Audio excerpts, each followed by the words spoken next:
Hey there, it's Nick. And it's Leah. Real quick thing before we get going. Please subscribe to our show and follow it. In whatever platform you're listening to us on. Yes, whatever app you're using right now, there's probably a plus button or a little bell or it says subscribe. Well, tap that, please. Just a quick little, and it makes such a big difference for us. We would really appreciate it. We really would. So please do that, and thank you. Thank you. And now, let's start the show. Yay!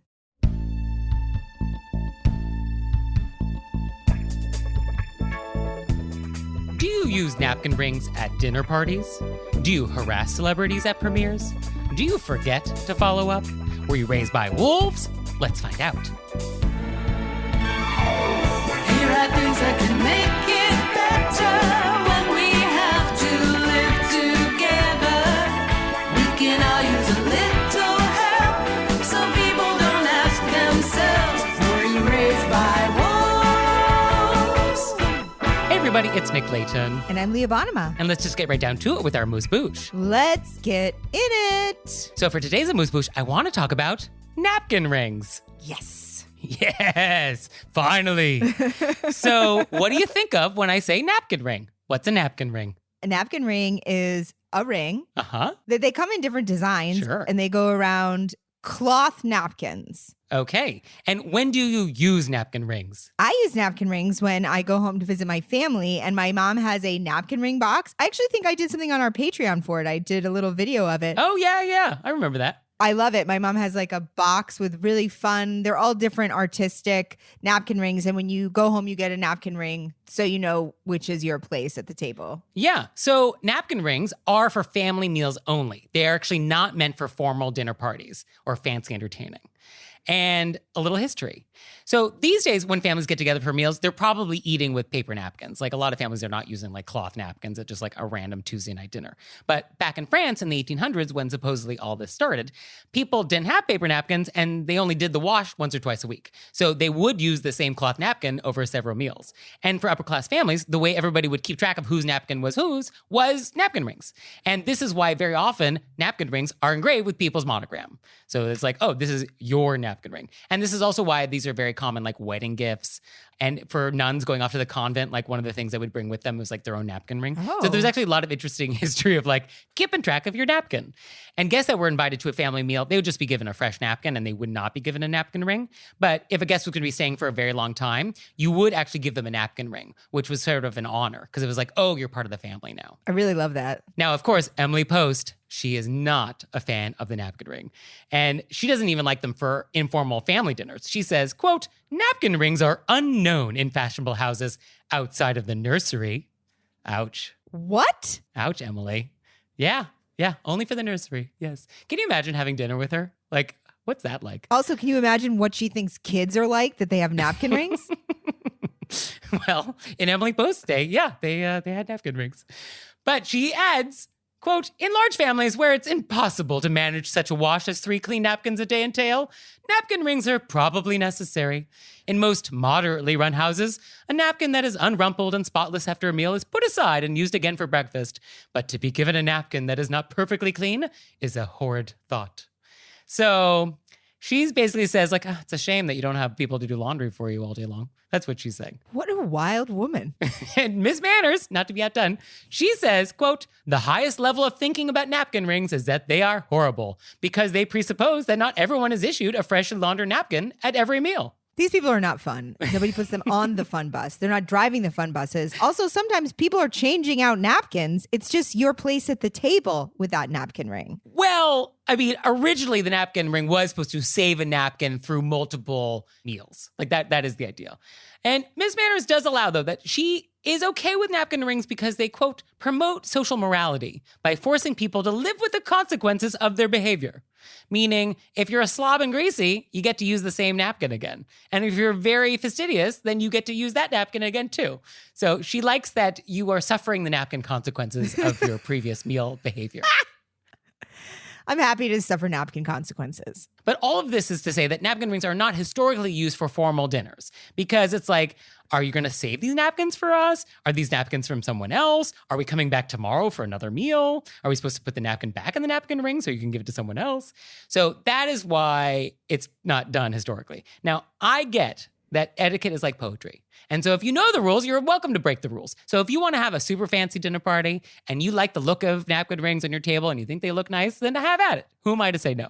But just don't invite Emily or Judy. That's all.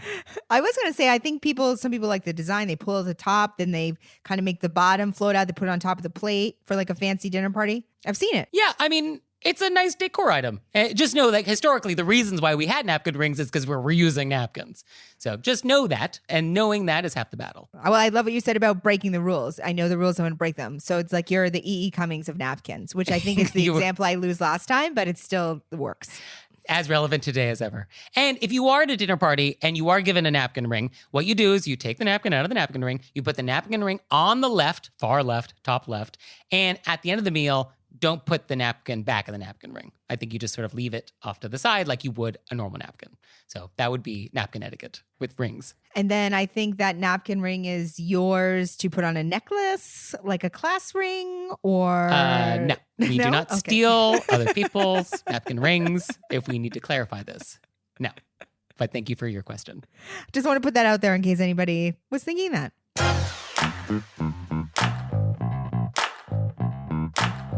And we're back, and now it's time to go deep. So for today's question of etiquette, I want to talk about going to a premiere. Perfect. So I guess first question is, what's a premiere? I'd say a premiere of a movie. Yeah, or TV show, Mm-hmm. or an app. I think everything has premieres now. Yeah, I feel like everything has premieres now.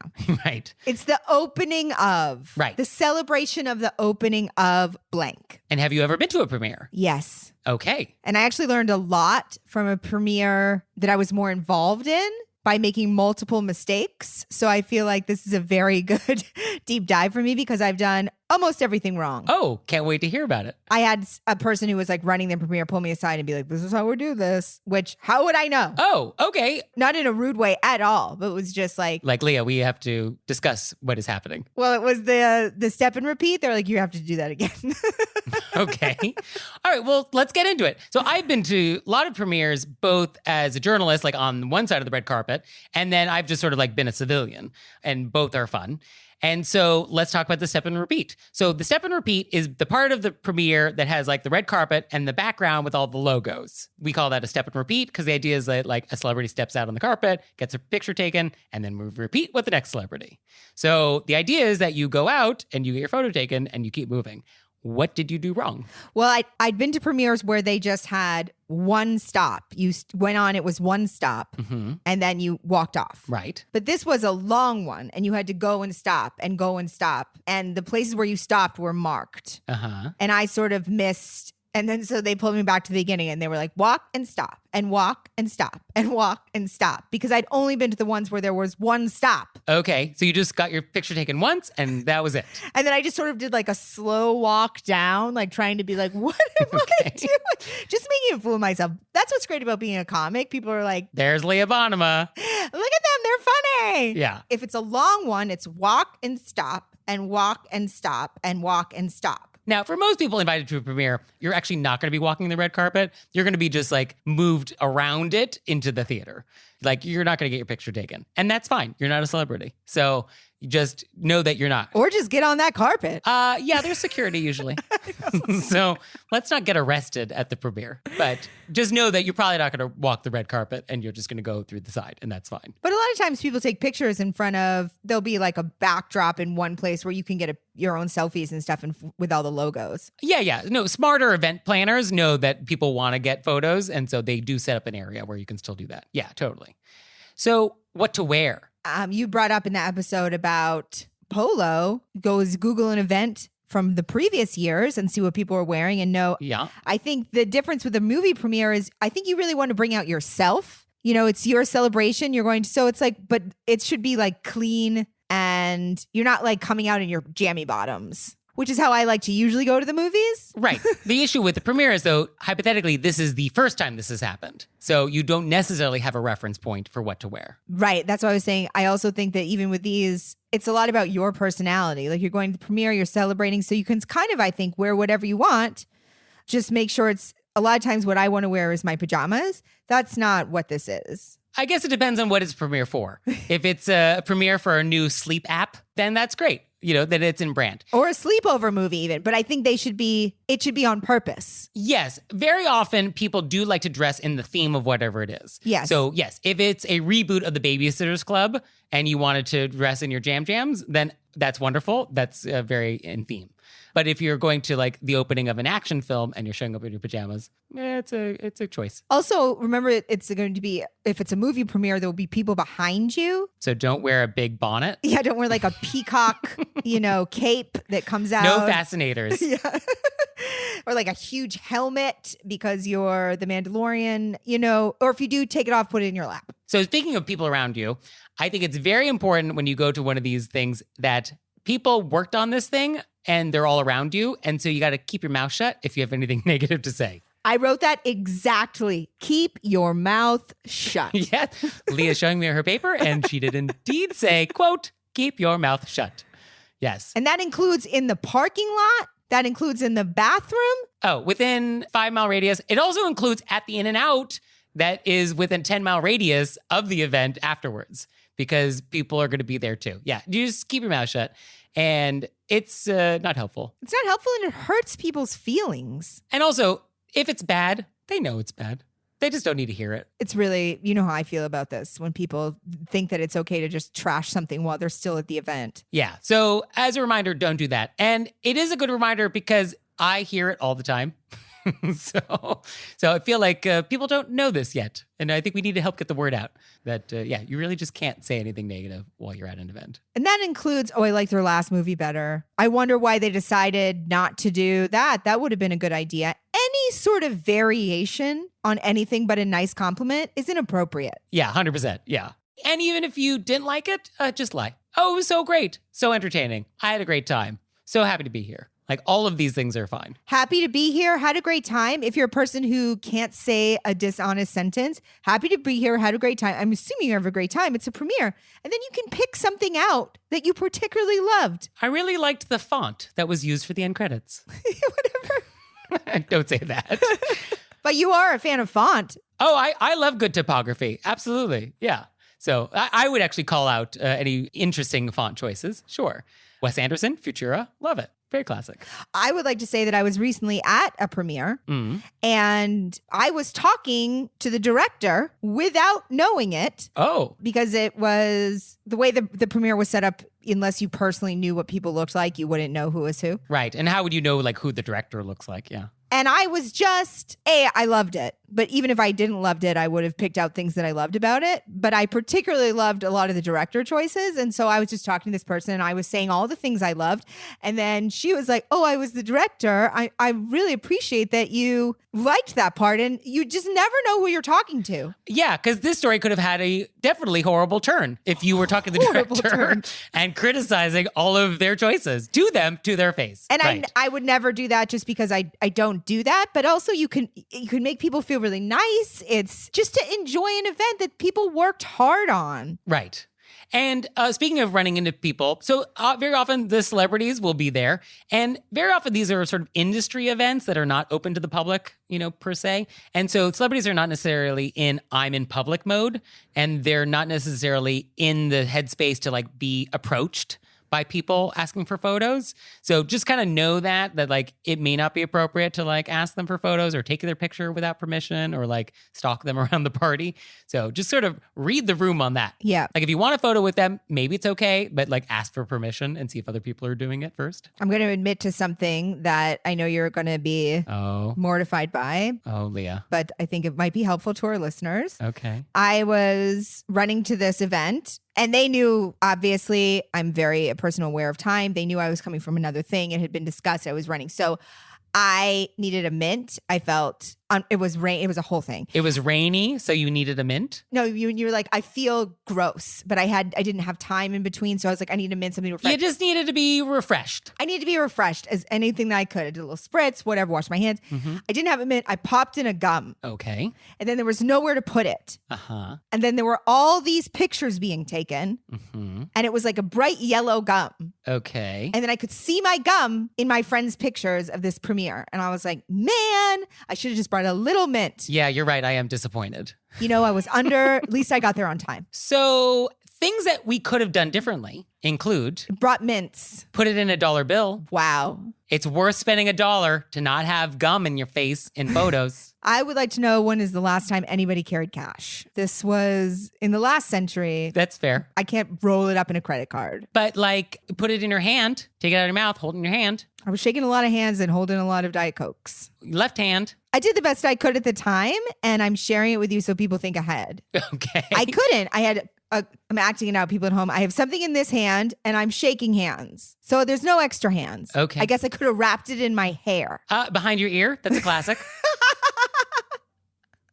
I'm telling you, it was a learning experience. I would never do it again. But also, one of the things that you should do when you have gum is you save the foil until you're done with your gum. Now we know. The gum and the foil, those should stay together. I think it wasn't my gum. Those should always be together. No, you're absolutely right, Nick. Yeah. I mean, who just gives you a stick of gum without the foil? I don't know. An animal. I mean, it's no way to live.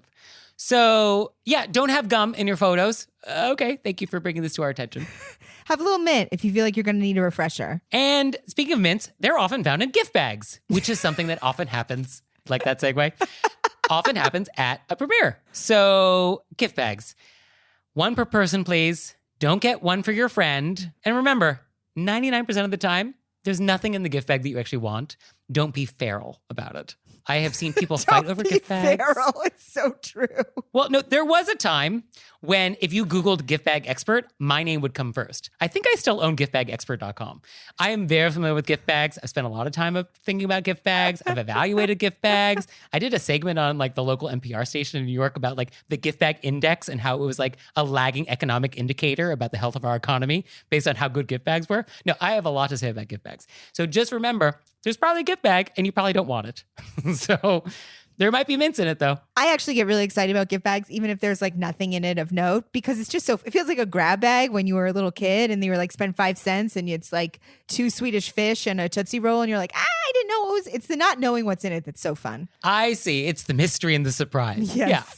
And then the last thing on my list is the after party. So very often there's an after party at these things, and you might not be invited, depending on what kind of invitation you have. You might have only been invited to the premiere itself and not the after party. So if that happens, I'm sorry, but that is what it is. And if you weren't invited, you can do what I do when I'm not invited to something where I go home and I tell myself, I didn't want to go out anyway. Who likes to socialize? I'd rather put my pajamas on and watch more Downton Abbey episodes. Yeah, whatever you need to help you sleep at night. Yeah. That being said, I love to be invited to your after parties. Yeah, please invite me.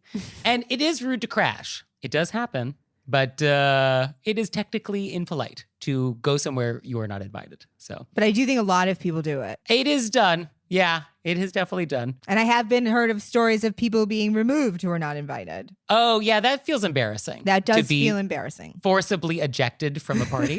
Yeah, that's not in the spirit of Were You Raised by Wolves. So try not to get ejected from a party, everyone. But if you do, please let us know. Please let us know. And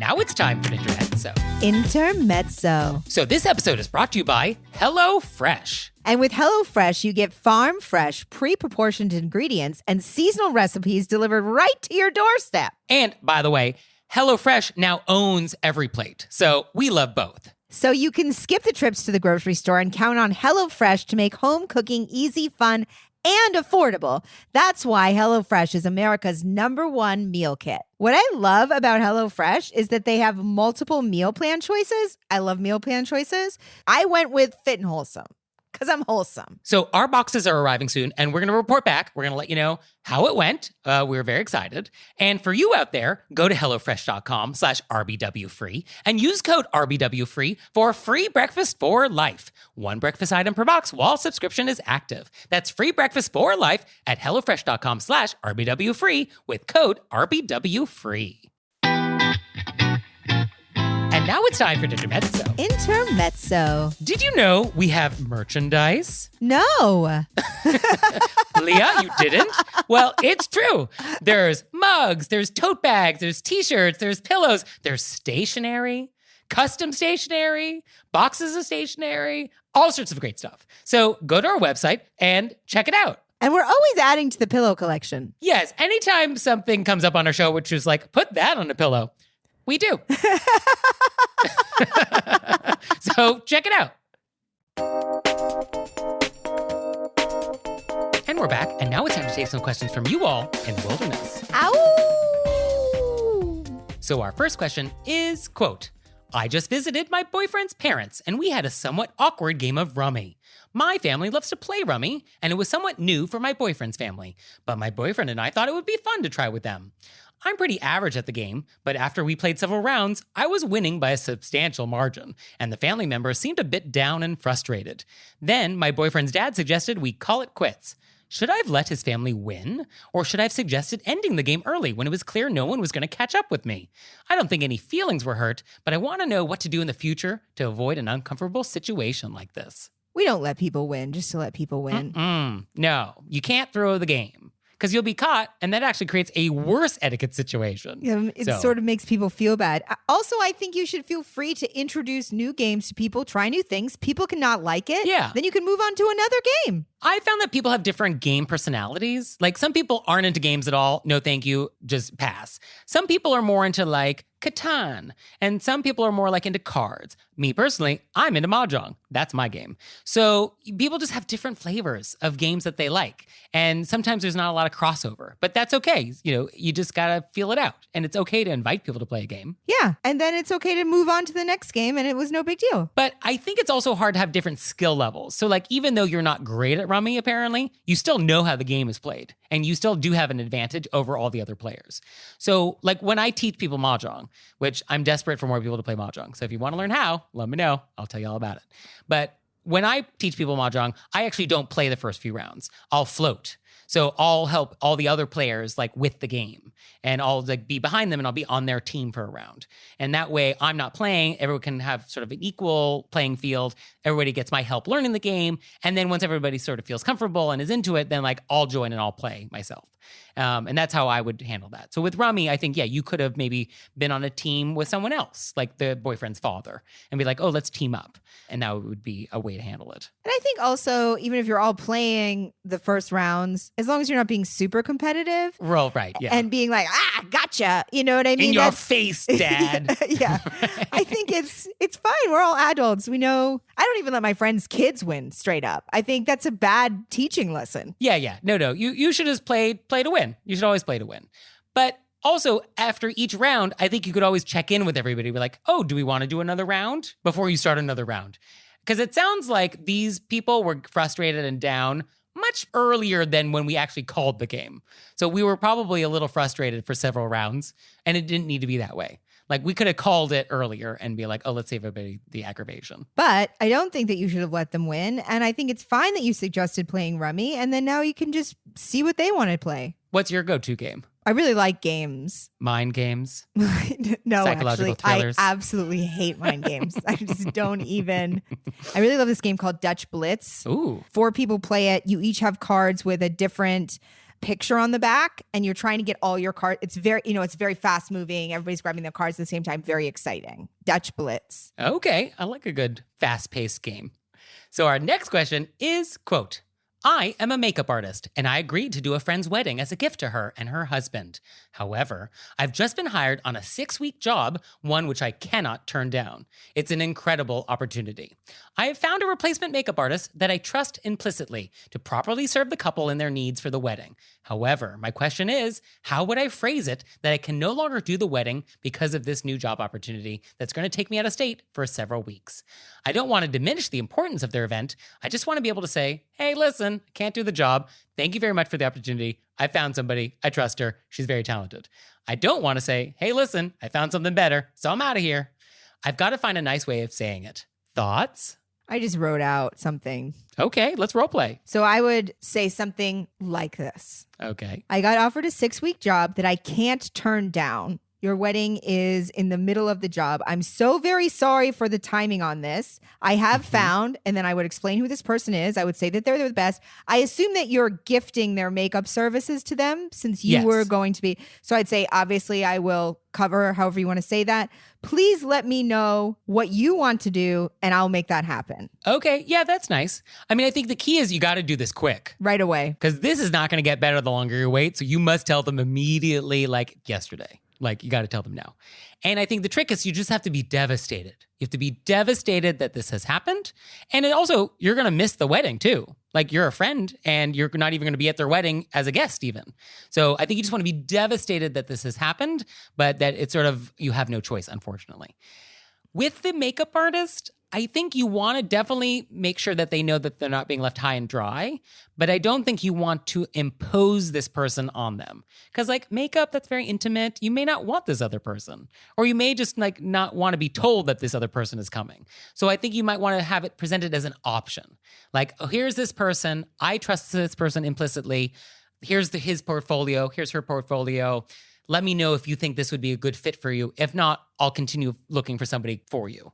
But I think we want to give them the option of who the replacement is and not just impose it. Yeah, I agree. I was trying to encompass that in the please let me know what you want to do. Because assuming that they may have their own person they would rather. And then I would still offer, obviously, to schedule and pay for that person. Yes, your gift needs to be that you are doing the makeup in some way. So that still needs to be the gift. You cannot change that. Yeah, because that way they aren't left with more work. Right. But yeah, this happens though, where like something comes up after you've RSVP'd for something, like a wedding or a dinner party.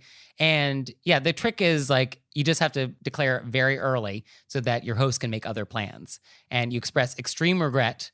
And depending on how late notice you're giving and what's happening, yeah, you might want to follow up with baked goods, bottle of wine, flowers. You know, it depends on how repentant you feel about canceling and how much notice you gave. But I think it's fair to just straight up say, I can't turn this job down. Yeah. Here's somebody that I recommend. Right. Because we don't live in the world in which you like don't do that job. Yeah. So you just have to let your friend know that. And if this is a good friend, hopefully they'll understand and be like, okay, I'm disappointed, but like I get it. Yeah. Like hopefully that will be the response.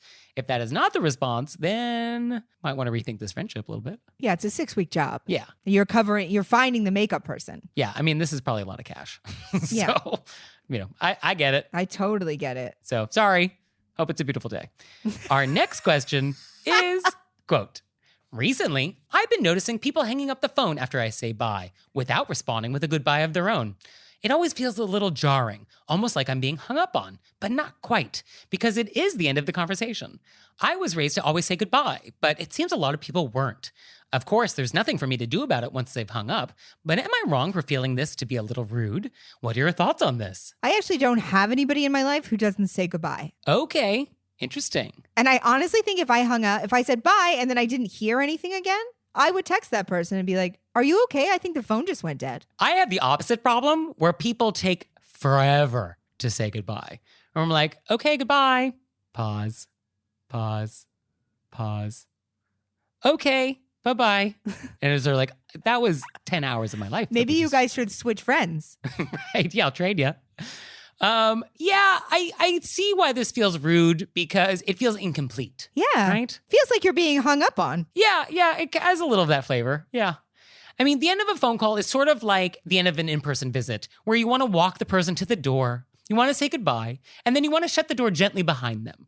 And what we're experiencing is like the door just being slammed in your face. Yes. And so, yeah, I guess that is rude. That is still rude. It's a great visual analogy. So, Bye. Click. yeah. So, yeah, don't do that. Be mindful of that. Unfortunately, what do you do about it, though? I mean, they've already hung up. So I think the only thing you can do is just model good behavior and hope it catches on, right? Well, you're not wrong for finding this little rude, which I think yes. we've agreed on. We'll validate you. Yes. We're validating. No problem. I would text. You would follow up and be like, oh, you didn't say goodbye. Are you okay? I'd say the phone just went dead. Oh, I like where you're going with that. It would be really hard to pull that off, though. No, but I would do that because I'd be like, what happened? I sort of have never had anybody not say goodbye to me. And I'd be like, what happened? Did your battery run out? Yeah. I mean, I think we let it go because now when you send a text, now you're going to be calling them out in a weird way. Cause like we all know what really happened. The phone didn't go out. I just hung up. That was all. I think I would be shocked. I don't know anybody that does this. So I would be like, they must have been kidnapped. Were you kidnapped? Are you in a trunk?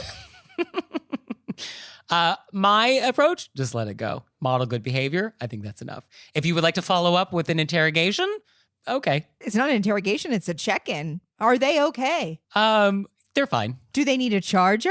No, they're fine. They're just rude. Weird. Do you need a charger? Oh, okay. Let me come over. Real passive aggressive. You could send them a charger in the mail and be like, it seems like your phone's always running out of batteries when we talk because you never say goodbye and the phone just drops off. So I thought you might need a charger. So don't do that. Obviously, that's a no, but that's just a fun thing to think about doing to alleviate some of the irritation. Yeah, no, the passive aggressive approach is always very fun. Yeah, I'm never unhappy about hearing people who do it. I just would rather our audience not do that approach. No, don't do that. But It's fun. if you want to visualize doing it, it might set you free from the irritation. So do you want to be set free from irritation? We can help. Send us your questions and your events to wereraised.wolves.com, or you can leave us a voicemail or send us a text message, 267-CALL-RBW. And now it's time for Intermezzo. Intermezzo. So did you know you can help support our show on Patreon? We have a Patreon. We do. And there's tons of fun stuff there. There's videos, there's audio clips, all sorts of stuff. I was just thinking about how many videos there must be up there by now. Oh, there's a lot. There's a lot of bonus content that you have never seen if you do not join us on Patreon. So go to our website, select monthly membership, and see if that's something you'd like to do. We'd so appreciate it. We really would. So please check it out, and thank you. Thank you. And we're back, and now it's time to play a game we like to call Vent or Repent. Vent or repent. Which is our opportunity to vent about some bad etiquette experience we've had recently, or we can repent for some etiquette faux pas we've committed. So Leah, would you like to vent or repent? I'm going to just get out there and vent, Nick. All right, safe space. Let's hear it. So I'm going to make this a little vague. Okay, to protect the guilty. To protect the guilty. Mm-hmm. And this is not the first time this has happened to me. So I wanted to bring it up because I find it very jarring when a person, so I'm trying to find an umbrella statement that covers the egregious behaviors of all of it. Uh-huh. I've been in conversations where a person has done something that I would never do. Okay. That they did. And I'm listening, I'm being supportive, I'm reaching out, I'm hearing it. And then somehow at the end of the conversation, they turn it around as if they're teaching me that this is something that I should never do and that I should have gratitude for my life. Oh, I see. It's a morality tale. Yes. And you are benefiting from it. Okay. I am benefiting from it as if I would have never known that, as if I in my life don't practice gratitude for these things. I really can't take it. Because you have two options there. One of them at the end is to be like, you realize you did this. I would never do this. Right. I don't want to do that. I'm not commenting on what they did. I don't want to do that. Don't drag me into this. Yeah, I'm not involved. This was about you. I'm just here as a friend. And your other option then which is where the road I always take is to be like, oh yeah, thank you. Because you just don't want to, because the only way else to respond is then I'm making a comment Yeah. on their behavior. And sometimes I don't want to get into it. Yeah. It's just like, and it's so condescending. And it's also like, you don't know what's going on in my life. Because it's always also the people that always talk about themselves. So you're like, you literally have no idea. I would never do this. So I guess is the lesson here just not be a supportive friend? What's the lesson here?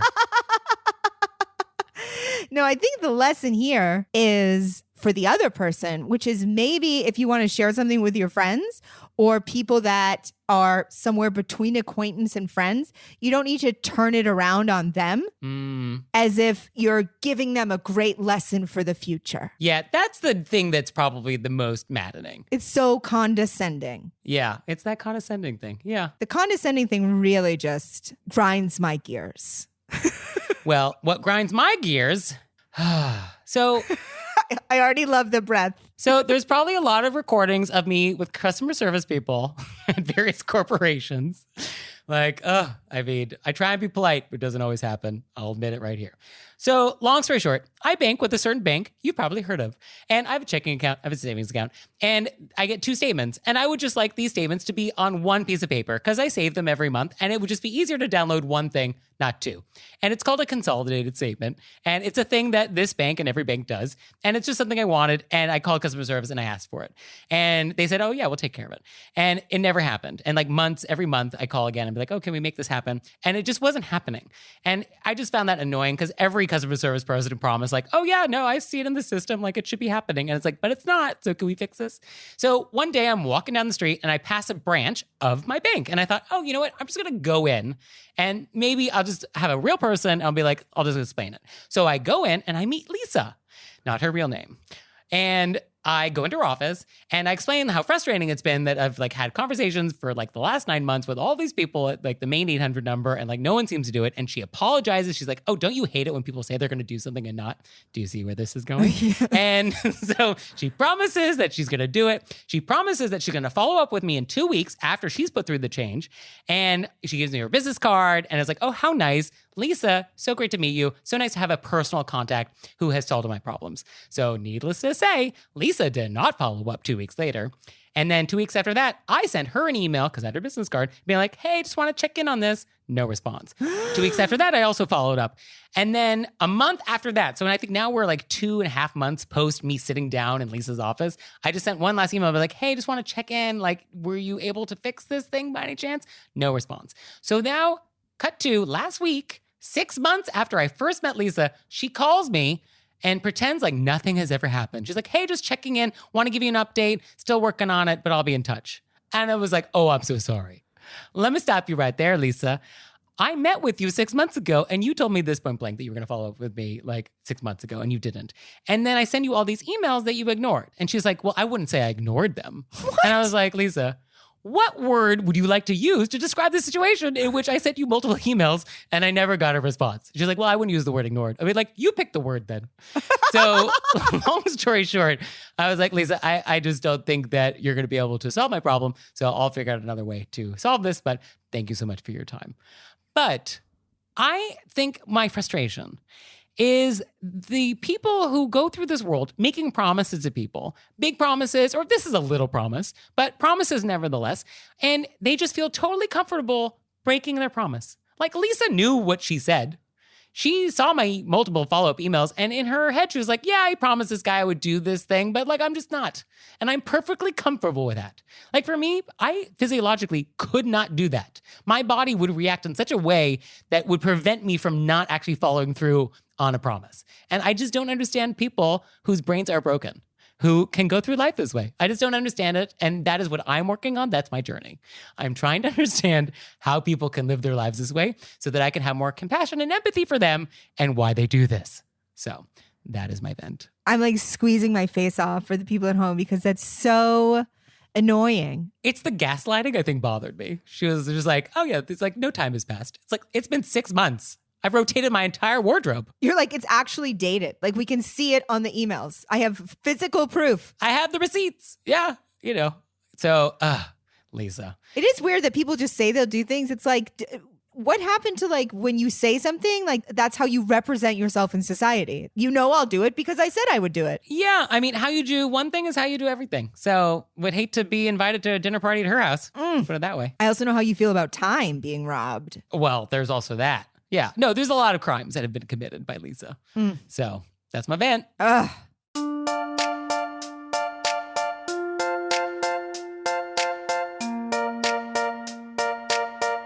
So, Leah, what have we learned? Well, as a lover of the napkin ring, I was very excited to learn the history of the napkin ring. And Emily Post, not a fan. Oh, Emily. And I learned that you'll go anywhere in your pajamas. I actually am wearing my Christmas pajama bottoms right now. And for the record, it's nowhere near Christmas time right now. But it's always Christmas in my heart. Well, thank you, Leah. Thank you, Nick. And thanks to you out there for listening. If I had your address, I'd send you a handwritten note to my custom stationery. He will. I will. So for your homework this week, did you know that this show doesn't make itself? It's true. It's just Leah and myself doing the whole shebang. So if you would like to help us keep this show going, please visit our website, check out monthly membership, and support our show. We would love that. We would. And we'll see you next time. Bye. Bye.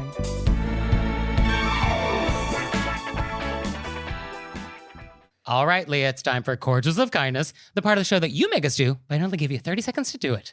Ready, set, go. I would like to say a huge gratitude, grateful thank you to all the people. I've had a lot of people reach out to me since I've moved to the West Coast who have either also moved across the country or have lived here a long time and want to share things that they love about it. And I really appreciate it because it's definitely a very jarring transition. And the amount of people who've reached out just to see if I need anything or if I needed any recommendations or if I was doing okay, it's really meant a lot to me and I very much appreciate it.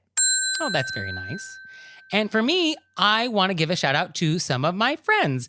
I recently had a birthday and some of my friends got me a cameo from a reality TV star who shall remain nameless, but who I like very much. And if you don't know what a cameo is, it's basically you can pay money and then like celebrities will like do a video just for you. And so my friends knew I liked this person, had them do a video for me for my birthday. It was very thoughtful, very sweet. Definitely appreciated it. And it was definitely one of the highlights of my day. So thanks for that. That's so fun and great. Oh, Leah, one more thing. What? Have you signed up for Patreon yet? I have. Me too. You out there, have you signed up for Patreon yet? No? Well, go to our website, wereraisedbywolves.com, click on monthly membership, check it out, because we would really appreciate it if you'd support our show. We love your support. We would. So please do that, and we'll see you next time. Bye. Bye.